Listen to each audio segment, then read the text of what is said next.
What's going on, YouTube? Tyler James here with CLNS Radio and Celtic Social, of course. Somewhat of a new development. I'm now working with CLNSradio.com. For those that aren't familiar with them, they're a leading digital media outlet and online provider of audio-video content, including that of the Boston Celtics and other Boston sports teams as well. If you haven't checked out their YouTube page yet, I would advise you to do so. They post daily content, and a lot of it very good stuff, including player interviews, podcast, pretty much everything you can ask for is all there. CLNSradio.com, a must follow for any true Boston sports fan. With that said, here's my big board 1.0, 1 through 10, ranking these players. Different than the mock drafts, of course, so leave comments in the comment section with your thoughts, and who knows, maybe I'll use them in the next video. When you're selecting number 1 overall in the NBA draft, you're looking for a generational type talent. Markelle Fultz is that talent. In a recent Bleacher Report feature on Markelle, one NBA scout said, "The college game isn't challenging enough for him. He's so good that I think he gets bored." That's also in reference to him supposedly taking plays off during the game. The reality is, that's just bloggers and people who cover the game looking to put something in the weakness column for Markelle, because the truth is he doesn't have many weaknesses at all. He goes on to say in the Bleacher Report article, "I actually want to be the best to ever play this game, and I think I have a pretty good chance of doing that. Considering his dynamic scoring potential, I think he's well on his way to be one of the greats." Chances are you're more familiar with the number 2 player on this list than the number 1. That's partly because of his play, but mostly because of the hype surrounding his father. LeVar Ball will tell anyone who listens who he thinks should be number 1 on the big board, but the funny thing is, his son has a different opinion. Lonzo Ball recently said he'd rather go to the Lakers than be selected number 1 overall, something I still see happening. The truth is, it's probably 1 and 1A when you go Markelle Fultz and Lonzo Ball.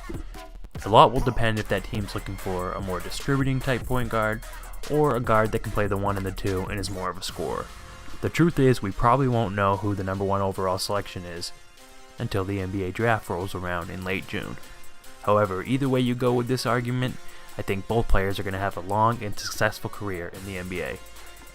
Similar to last year's draft with Ben Simmons and Brandon Ingram, this year seems to have the top 2 picks a lock with Markelle Fultz and Lonzo Ball, and the 3rd pick is where things can get a little interesting.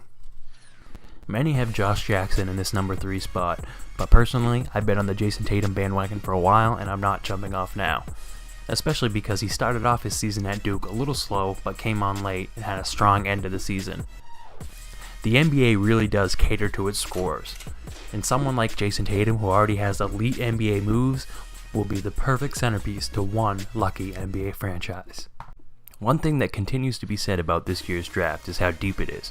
This is a really good example because a guy like Josh Jackson, he could go number 1 in a lot of past year's drafts. For example, 2013, I believe it was, when Anthony Bennett went first and Victor Oladipo went second. Jackson is that good. He doesn't really have the long-range three-point shot. That's something he's really going to need to work on, but I think teams will be attracted to him because he's great on both sides of the ball. He's an excellent playmaker for his size, and I think what's going to attract NBA teams the most is how well he can play on the defensive end of the ball. He's a two-way player that can get you hoops, get other people involved, and then on the other end of the ball, go guard your best player. Point guard through center, to be honest with you, because he can guard the 1 through 3, and he could even guard the power forward and center because of his size. Before March Madness, my number 5 overall on my big board was not DeAaron Fox. Just like many players do, they raise their stock during the tournament, and that's exactly what Fox did. One thing I didn't like is how he didn't really have a jump shot, but he showed a great mid-range game during the tournament, and now I have him all the way in my top 5. I never really saw the John Wall comparisons because he wasn't a great scorer, he was more of a distributor and a great athletic defender. Fast forward to today, and I'm sold on DeAaron Fox being one of the best overall point guards in this draft. Malik Monk is a very interesting player. Early on in the season, against my North Carolina Tar Heels, he dropped, I think it was 47 points, and the whole world was buzzing about him, and how he could probably compete for a top 3 pick behind Fultz and Ball. I truly believe he can be a top pick only because he's probably the best scorer in this draft. The thing that might hold him back just a little bit is he's a little undersized for that 2-guard position, so NBA teams will have to decide if they think he can score as a 2-guard or to transition him to maybe more of a point guard. While he has the potential to do all types of other things, I think whatever team drafts him will look for him to be an elite scorer and the number 1 option on their team someday. Speaking of North Carolina, next up is Fayetteville's own Dennis Smith Jr. This was easily the toughest ranking for me so far because I think Dennis Smith Jr. is worthy of a much higher position on a big board. However, recent play of other players have raised them a little higher, but come late June or when the teams start working out these players, don't be surprised if you see Dennis Smith Jr. skyrocket through the rankings, only because he really is a do-it-all point guard that doesn't have many weaknesses at all, except that he just needs to stay healthy and avoid injury. If he can do that, he has all-star written all over him. Another player that could easily be higher on this big board. His long, athletic body type has scouts drooling, similar to Brandon Ingram last year. I like him, I truly do. I really just don't know if he's the type of player that has that killer instinct on the court. That's something I really would like to see if I'm going to use a top pick on a player, but he's young, only a freshman in college coming out, so he could easily develop that skill and that knack for taking over a game as time goes on. Jonathan Isaac is one of those players that scouts will throw the words raw potential around a lot, so he could get drafted very high just because of that. Personally, as of now, I wouldn't waste a top 5 pick on him, but I can see him from 5 to 10 range, making a GM very happy.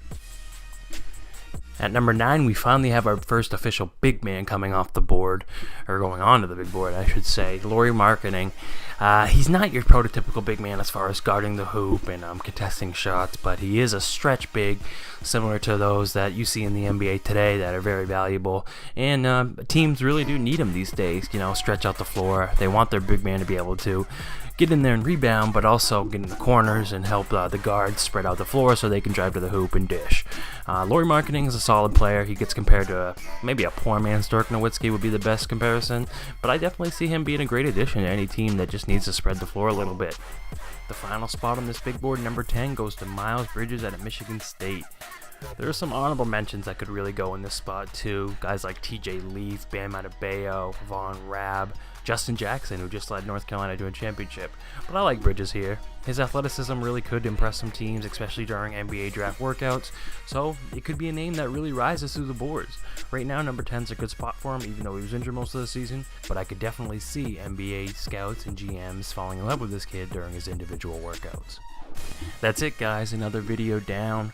Tyler James here now with CLNS Radio, so check them out.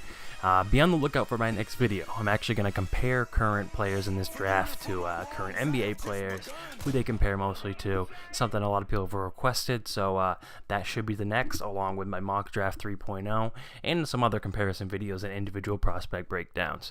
Until next time, as always, go Celtics.